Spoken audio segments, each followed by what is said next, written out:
You think you know how light works. A photon leaves the sun. 8 minutes later, it hits your eye. Straight line. Simple path. That's what every textbook told you for centuries. Isaac Newton believed it. Albert Einstein refined it. But there was one physicist who looked at that same beam of light and saw something nobody else could see. Every possible path it could take, all at once, interfering with itself across space and time. His name was Richard Phillips Feynman. And in 1948, he didn't just give us a new way to calculate light, he gave us a completely different universe. Most people know Feynman as the bongo-playing physicist who cracked safes at Los Alamos and explained complicated things with simple words. They know the stories, the jokes, the swagger. What they don't know is that his understanding of light, of how photons actually behave, how electrons interact with them, how reality works at the smallest scales, was so radical that when he first presented it, Niels Bohr stood up and asked him if he'd forgotten the most basic principle of quantum mechanics. The audience gave up. Feynman's talk just fizzled out.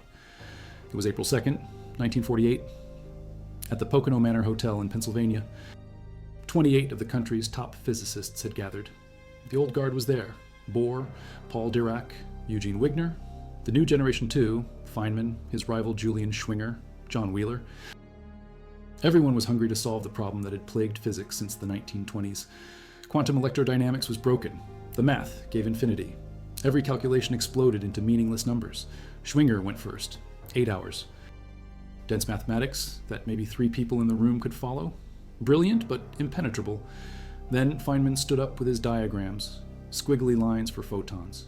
Straight lines for electrons. Little pictures that looked like doodles a child might draw. Bohr was furious. Feynman had drawn trajectories for particles in space-time.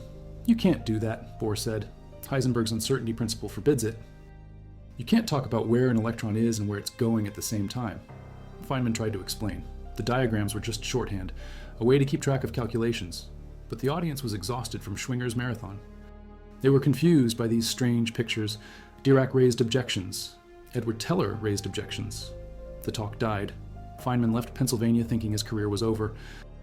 If you value documented physics history and revolutionary scientific breakthroughs like this, subscribe. It's the best way to support our work.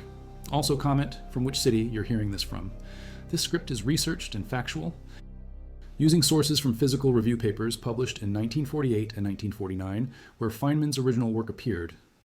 Anthony Z's 2006 Introduction to QED, published by Princeton University Press, which provides historical context on Feynman's contributions, and Freeman Dyson's 1949 paper, The Radiation Theories of Tominaga.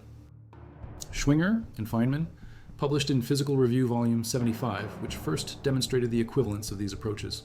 Now back to the information. What nobody understood at Pocono was that Feynman had discovered something profound. Not just a new calculation method, a fundamentally different way to think about what light is. Let's start with a simple question. When a photon bounces off a piece of glass, why does only 4% reflect while 96% passes through? Newton couldn't answer it. Maxwell's equations couldn't answer it completely. But Feynman could and his answer was stranger than anyone imagined. He said the photon doesn't take one path. It takes every path, every possible route from the light source to the detector.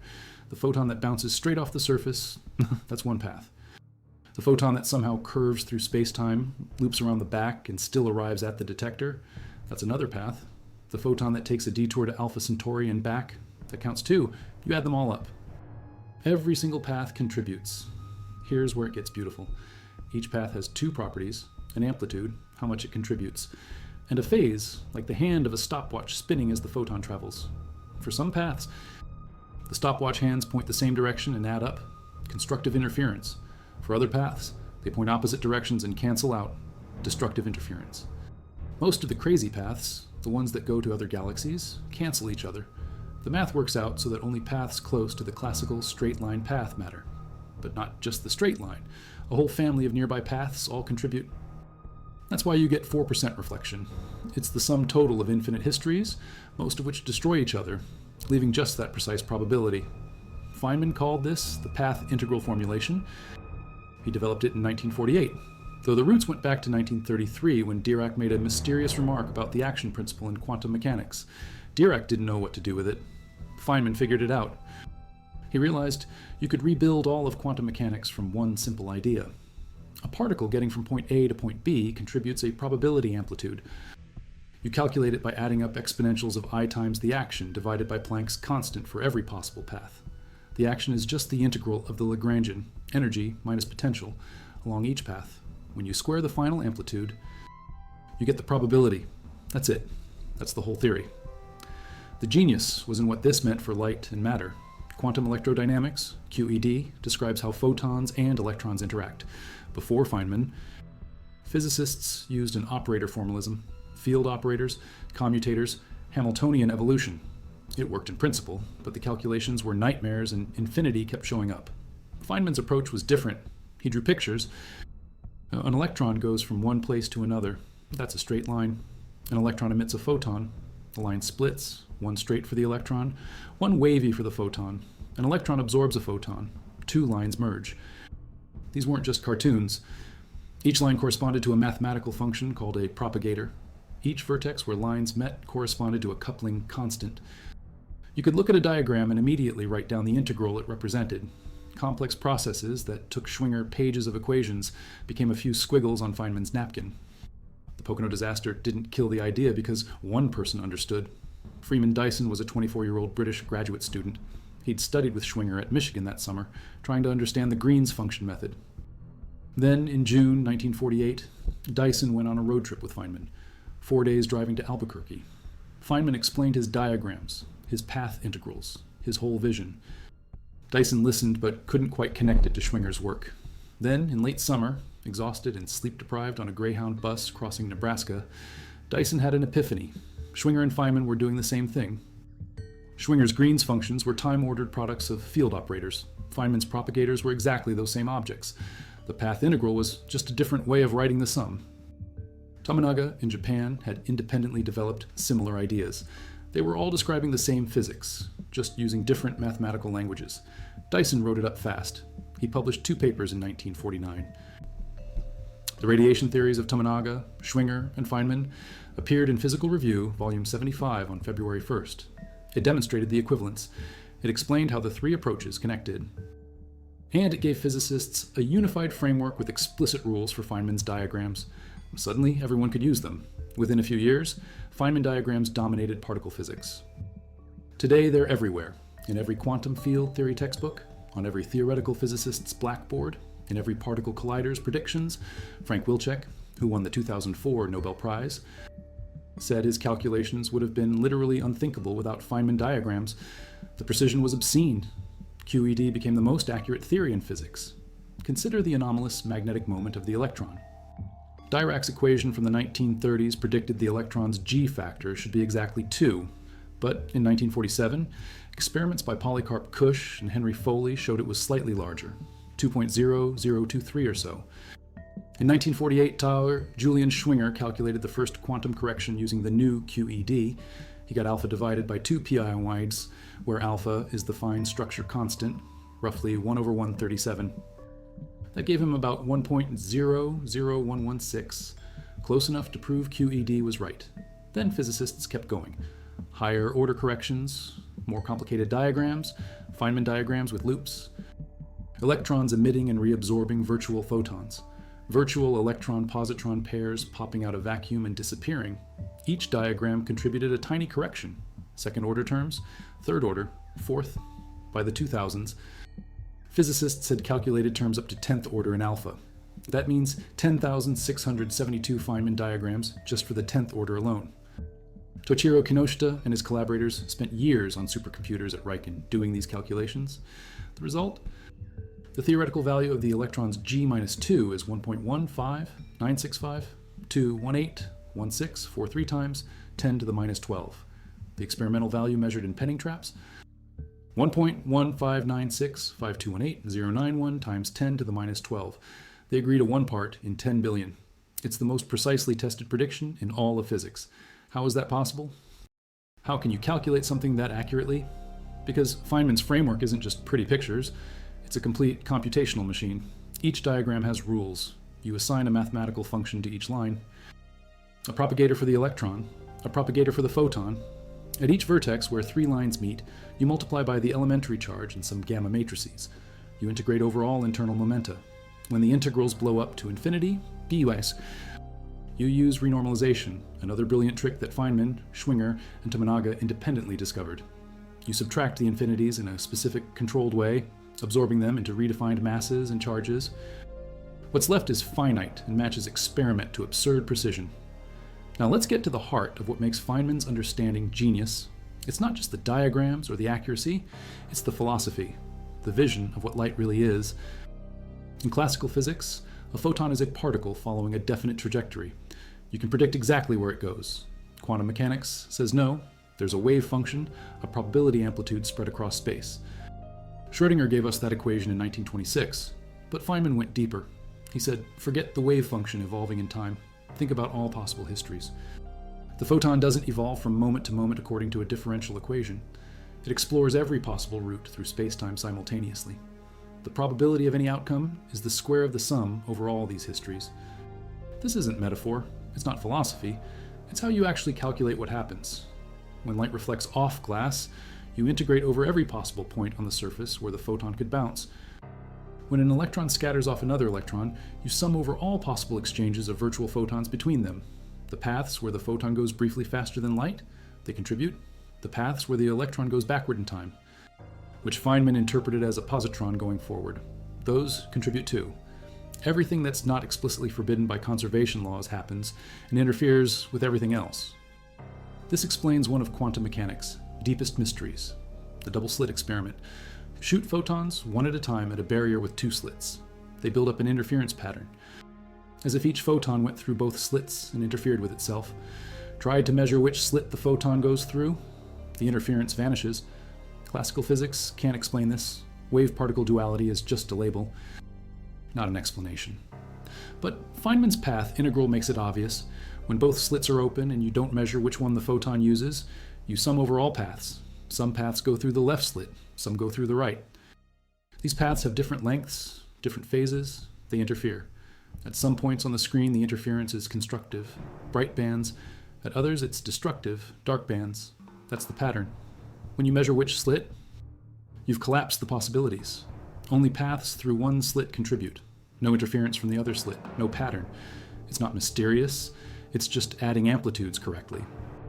Feynman loved using this experiment to teach quantum mechanics. In volume 3 of his lectures on physics, published in 1965, he said the double slit experiment has in it the heart of quantum mechanics. In reality, it contains the only mystery. He meant that once you understand superposition and interference, that quantum systems explore all possibilities, and these possibilities interfere, you understand quantum mechanics.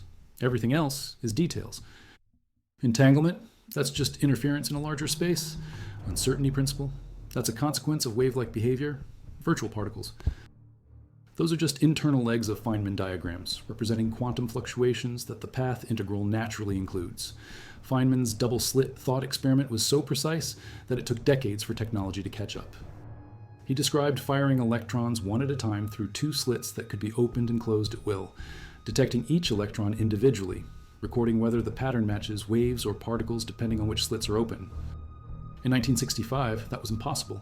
Electron beams at the time couldn't be controlled precisely enough. Detectors couldn't resolve single electrons reliably, but Feynman knew it would work. The theory said so. In 1974, Giulio Pozzi and colleagues at Bologna demonstrated single electron interference using an electron biprism. In 1989, Akira Tonomura at Hitachi did it even more clearly. Finally, in 2012, researchers at the University of Nebraska-Lincoln performed Feynman's exact thought experiment. Two slits, 62 nanometers wide, separated by two 72 nanometers, a movable mask behind them, controlled by a piezoelectric actuator. Covering and uncovering the slits, single electrons fired one at a time. It worked exactly as Feynman predicted 47 years earlier. With both slits open, interference. Cover one slit, no interference. The path integral was right. The technical heart of QED is the Lagrangian. For a spin one-half field like the electron interacting with the electromagnetic field, the Lagrangian in natural units is a psi bar times gamma mu times d mu psi, where d mu is the covariant derivative involving the vector potential A mu. You don't need to understand those symbols. What matters is that this one expression contains all of electromagnetism and quantum mechanics together. Feed it into Feynman's path integral, integrate over all possible field configurations, And out comes every prediction QED makes: photon scattering, electron scattering, pair production, annihilation, the Lamb shift that Willis Lamb measured in 1947, where the two S1/2 and two P1/2 energy levels of hydrogen are split by quantum corrections. Hans Bethe calculated it using early QED in 1947. Feynman and Schwinger refined the calculation in 1948. It matched. QED was confirmed. The power of Feynman's method is that it scales. Low energy physics. Use tree-level diagrams with no loops. Want more accuracy? Add one-loop diagrams. Need even more? Add two-loop diagrams. The theory tells you exactly how to go to any order you want. Each order in the expansion is a power of the fine structure, constant alpha, which is roughly 1/137. That's small, so each correction is smaller than the last. The series converges, mostly. There are subtleties with renormalization and running coupling constants, but the basic principle holds. You can push the calculation as far as you have patience and computing power. Modern particle physics runs on this. The Large Hadron Collider smashes protons together at energies of 13 trillion electron volts. Quarks and gluons inside the protons interact. Sometimes they produce a Higgs boson, sometimes top quarks, sometimes new particles nobody's seen before. Predicting these processes requires calculating Feynman diagrams with dozens of particles in the final state. Thousands of diagrams for a single process. Computer programs automatically generate them, assign the mathematical expressions, do the integrals.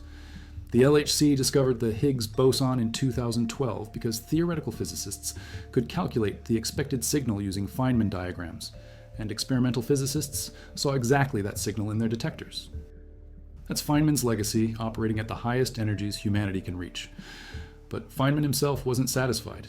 QED explained electromagnetism and quantum mechanics perfectly, but it couldn't explain mass. Why does the electron have the mass it has? Why is it 0.511 million electron volts and not something else? There is no theory that adequately explains these numbers, Feynman said. We use the numbers in all our theories. But we don't understand them, what they are, or where they come from. I believe that from a fundamental point of view, this is a very interesting and serious problem. That problem remains unsolved. The standard model of particle physics, which extends QED to include the weak force and the strong force, has 26 free parameters: masses, coupling constants, mixing angles. We measure them from experiment and plug them in. We don't know why they have the values they do. Some physicists think string theory might explain them. Others think they're environmental accidents, different in different parts of a multiverse. Nobody knows. Feynman also wondered about quantum mechanics itself, late in his life. In 1985, he gave 4 lectures at UCLA called QED, The Strange Theory of Light and Matter. They were published as a book. No equations, just ideas, clearly explained for anyone who could follow logical arguments. He wanted the public to understand what he'd spent his career discovering. In the lectures, he described how to use his diagrams and his rules to calculate probabilities for photons bouncing off glass, electrons deflecting from each other. Everything. He showed that quantum mechanics is strange but completely logical. If you accept the basic rules, probability is the square of an amplitude. Amplitudes add for indistinguishable processes. Amplitudes are complex numbers with magnitude and phase, then everything follows. The rules match every experiment ever done. But Feynman admitted he didn't understand why the rules are what they are. "Oh, I think I can safely say that nobody understands quantum mechanics," he said. "Not that the math is unclear. The math is perfectly clear. It's what the math means that nobody grasps. What is really happening when a photon takes all possible paths? Is there a physical wave spreading through space, or is it just information?" Feynman didn't pretend to know. What he did know was that his framework was powerful and right. QED works. The path integral works. Feynman diagrams work.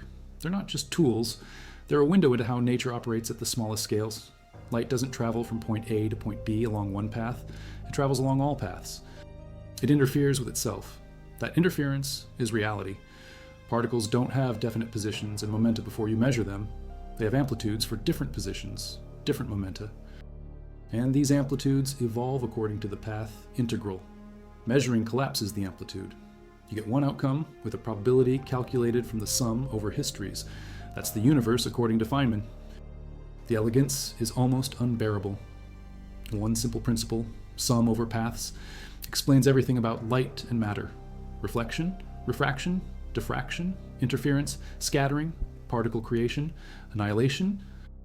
the anomalous magnetic moment, how the Lamb shift, the G-2 of the muon, every QED process ever measured. And it's not limited to QED. The same idea works for the weak force, the strong force, gravity. Feynman applied it to all of them. Quantum chromodynamics, the theory of quarks and gluons, uses Feynman diagrams with different rules. The weak force uses them too. Gravity is harder because quantum gravity isn't fully understood, but people try. Feynman himself worked on quantum gravity in the 1960s, calculating graviton scattering using his diagrams. It partially works. The theory is non-renormalizable. Infinities you can't remove. That's why we don't have a quantum theory of gravity yet, but the path integral approach is still the best tool we have for thinking about it. Now back to 1948. After the Pocono disaster, Feynman went back to Cornell. He was depressed. He felt like a failure, but he kept working. He wrote up his ideas carefully. Space-Time Approach to Non-Relativistic Quantum Mechanics appeared in Reviews of Modern Physics, Volume 20 in June 1948. Then, A Relativistic Cutoff for Classical Electrodynamics in Physical Review, Volume 74 in October. Then more papers through 1951 developing the mathematical structure. Dyson's papers came out in 1949, showing the equivalence with Schwinger and Tominaga. Suddenly, Feynman wasn't an outsider anymore. He was a genius. By the early 1950s, physicists everywhere were using Feynman diagrams. They'd become the standard language. In 1965, 17 years after Pocono, the Nobel Prize in Physics went to Richard Feynman, Julian Schwinger, and Shinichiro Tominaga for their fundamental work in quantum electrodynamics, with deep plowing consequences for the physics of elementary particles. Dyson didn't get the prize, even though his contribution was crucial. The Nobel can only be split 3 ways. That's the rule. Many physicists think Dyson deserved to share it. He proved the theories were equivalent. He made them usable. He trained the next generation at the Institute for Advanced Study in Princeton. Freeman Dyson died in February 2020 at age 96, Carson, never having received a Nobel Prize, but universally respected as one of the great physicists of the 20th century. Tominaga died in 1979. Schwinger in 1994. Feynman died on February 15th, 1988, almost from 2 rare abdominal cancers he'd fought for years. He was 69 when he died. His blackboard at Caltech had a quote he'd written, "What I cannot create, I do not understand." That was his philosophy. Understand by building, understand by calculating. Don't accept mystery if you can calculate the answer. The way Feynman understood light was to calculate every process involving light to absurd precision. Reflection, 4%, calculate it, match experiment. Electron-photon scattering at a specific angle, and energy. Calculate the cross-section. Compare to data from accelerators, perfect agreement. Virtual photons contributing to the electron's magnetic moment. Calculate the loop integral. Get 1.0011596 something. Measure it. They match to 12 decimal places. That's understanding, not hand-waving, not philosophy. Numbers, predictions, tests, reality. But behind the numbers was a vision, particles exploring all possible histories. Amplitudes interfering. Quantum mechanics, not as wave functions evolving in time, but as sums over space-time paths. It's a different ontology, a different way of conceptualizing what exists. In the Schrödinger picture, the wave function is real, evolving smoothly according to an equation. In the Feynman picture, there is no wave function between measurements. There are only initial conditions, final conditions, and every possible history connecting them. Each weighted by a complex amplitude determined by the action. Both pictures give the same predictions. They're mathematically equivalent, but they feel different. They suggest different questions, different extensions. Feynman's picture makes quantum field theory natural. Particles can be created and destroyed. Virtual particles pop in and out of vacuum. These aren't awkward features bolted onto the theory. They're automatic consequences of summing over all field configurations. A photon can split into an electron-positron pair for a brief moment, as long as energy conservation is violated, for a time shorter than Planck's constant divided by the energy difference. Heisenberg uncertainty allows it. The path integral includes it. These virtual processes contribute tiny corrections to physical quantities. The electron self-energy, the vacuum polarization, they're all there in the Feynman diagrams, all calculable, all confirmed by experiment. The universe, according to Feynman, is constantly bubbling with virtual processes, quantum fluctuations that average out to give the stable reality we observe. Modern physics has pushed this further. Quantum chromodynamics, developed in the 1970s, describes quarks bound by gluons inside protons and neutrons. The coupling constant for the strong force is large, so perturbation theory doesn't work well. You can't just add a few Feynman diagrams and get the right answer. You need non-perturbative methods, lattice, QCD, numerical simulations, but Feynman diagrams are still the starting point. They're still how physicists think about quark-gluon interactions. The electroweak theory, which unifies electromagnetism and the weak force, was developed by Sheldon Glashow, Steven Weinberg, and Abdus Salam in the 1960s and 70s. It uses Feynman diagrams with W and Z bosons, the force carriers of the weak interaction. The Higgs mechanism, which gives mass to particles, appears as Higgs bosons in Feynman diagrams coupling to fermions and gauge bosons. Discovering the Higgs in 2012 at the LHC was a triumph of Feynman's methods applied to the electroweak sector of the Standard Model. Even beyond the Standard Model, physicists use Feynman diagrams to explore. Supersymmetry proposes a symmetry between bosons and fermions. Every particle gets a superpartner. Nobody's detected them yet. But theorists can calculate what would happen if they exist. More Feynman diagrams with superpartners and loops. Dark matter might be a new particle, coupling weakly to ordinary matter. Theorists draw Feynman diagrams for dark matter annihilation, scattering off nuclei, production at colliders. They predict signals. Experimenters search for those signals. So far, nothing, but the method works. Quantum gravity might involve gravitons. Spin 2 particles mediating the gravitational force. People draw Feynman diagrams for graviton scattering, even though the theory is incomplete. String theory, which tries to go beyond particles and fields, still uses Feynman diagram-like tools. Worldsheet diagrams for strings propagating and interacting. Feynman's vision permeates all of fundamental physics. The reason is simple. His way of thinking about interactions, as sums over possible processes represented diagrammatically, is intuitive and calculable. You see the diagram, you know what it represents physically. Electron emits photon here, absorbs photon there. You write down the math for that process. You integrate. You get a number. Compare to experiment. Does it match? Yes. Do another diagram. Add more loops. Check higher order corrections. Does it still match? Yes. Keep going until you run out of computing power or patience. That's modern theoretical physics. Feynman made it possible. The final thing to understand about Feynman's genius is that he didn't start with mathematics. He started with intuition. He thought about what must be happening physically. Then he invented the math to describe it. Path integrals were his intuition that quantum mechanics should be about histories, not states evolving moment by moment. Feynman diagrams were his intuition that you should be able to draw pictures of particle interactions and have the pictures mean something mathematical. He built the formalism to match his intuition. That's backwards from how most physicists work. Most start with equations, solve them, interpret the results. Feynman started with physical pictures, invented equations to capture them. Both approaches work. But Feynman's led to a framework that billions of physics students and thousands of researchers have used for 75 years and will use for the foreseeable future.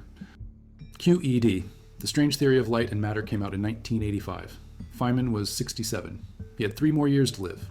In those lectures, he tried to share his vision. Light doesn't follow one path, it explores every path. These paths interfere.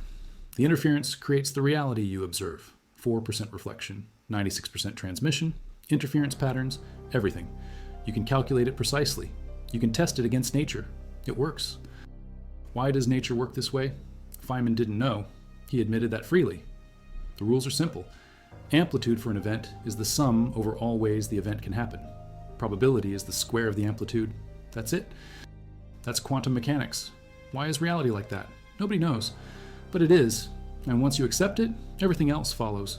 The behavior of light, electrons, quarks, gluons, W bosons, Z bosons, Higgs bosons, every particle and force. All calculable from the same principle Feynman discovered in the 1940s. All confirmed to absurd precision by experiments spanning 7 decades. In 2012, a different group finally did the electron interference experiment Feynman described in 1965. 2 slits, single electrons, full control over which slit is open. It worked.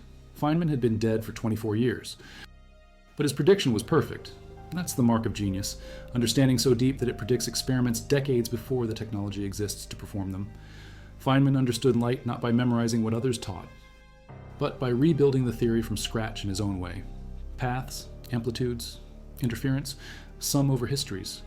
It's not the only way to think about quantum mechanics, but it's the way that turned out to be most useful for calculating real processes in particle physics. It's the way that won 3 people the Nobel Prize. It's the way that explains everything about light and matter to a precision no other theory in history has matched.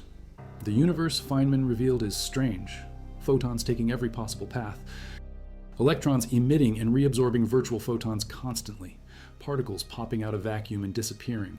All of this invisible, happening in timescales too short and distances too small for us to observe directly. But we can observe the consequences. The magnetic moment calculated to 12 digits, the Lamb shift, the G-2 anomaly, the branching ratios of particle decays measured at colliders. Every prediction matches. Every test passes. The theory is right. And it all comes back to one man who looked at light and refused to accept that it travels straight, who insisted on considering every possibility, who drew pictures when everyone else wrote equations, who lost the crowd at Pocono but won physics. 77 years after Pocono, Feynman diagrams are everywhere. They're on coffee mugs sold at CERN. They're in every quantum field theory textbook. They're on blackboards from Cambridge to Caltech to Beijing to Tokyo. They've become so ubiquitous that people forget they were once revolutionary, that in 1948, the brightest physicists alive didn't understand them, that Bohr stood up and said they violated quantum mechanics, that Feynman himself thought his career was over. 1 year later, Dyson showed the world what Feynman had done. By 1950, papers citing Feynman appeared everywhere. By 1965, he had the Nobel Prize. By 2002, QED was verified to 1 part in 10 billion, and Feynman diagrams had become the language of the quantum world. That's the legacy. Not just accurate calculations, not just a new formalism, a completely different way to think about reality. Light doesn't go straight, it goes everywhere. These paths interfere. The interference is what you measure. That's how the universe works at the smallest scales. Feynman showed us. He gave us the tools to calculate it, test it, extend it to forces beyond electromagnetism. And he did it all by refusing to accept that the problem was too hard, that the infinity problem in QED was unsolvable, that particles couldn't have trajectories in quantum mechanics. He built his own path to the answer. Every possible path, they all interfered. And out came the most precisely tested theory in physics. The final revelation isn't in the published papers from 1948 to 1951. It's not in the Nobel Prize announcement from 1965. It's in a calculation nobody talks about much. The complete 10th order QED calculation of the electron anomalous magnetic moment, published in 2014. 6,354 Feynman diagrams just for one term in the expansion. Years of computer time. Numerical integration of functions with hundreds of dimensions. The result differs from experiment by less than 1 part in 10 billion. 76 years after Pocono, Feynman's framework still predicts reality to ridiculous precision. That's not just success, that's understanding. The kind of understanding that sees deeper than straight lines and simple paths. The kind that looks at light and sees every possible history interfering to create the moment you open your eyes and see